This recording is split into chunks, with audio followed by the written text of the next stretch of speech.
काय आज जेवायला? जेवायला आज आहे बघ डाळ भात, एक खार घेतलाय मी, मिरचू इथं बनवलेली आहे बघ, भेंडी, ही डाळ तुला आवडते ना अशी डाळ घट्ट, अशी घट्ट डाळ मी बनवलेली आहे. तुलाच ताट भरते जेवायला. आज उपास आहे गुरुवारचा, त्याच्यामुळे मी हे जेवण बनवलंय साधं सुद्धा, अगदी मस्तपैकी. भेंडीची भाजी बनवलेली आहे, सुक्की फडफडीत अशी ही भेंडीची भाजी, आणि ते मी मिरच्या फ्राय केलेल्या आहेत. मला अशा मिरच्या फ्राय केलेल्या खूप आवडतात.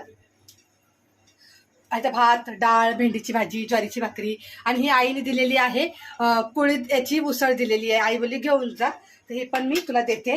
तर अशा प्रकारे आज गुरुवारचा उपवास असल्यामुळे मी जेवण बनवलंय. डाळ, मिरचू, भेंडीची भाजी, मिरच्या फ्राय, ज्वारीची भाकर, भात, खार, आणि ही आईने उसळ दिलेली आहे.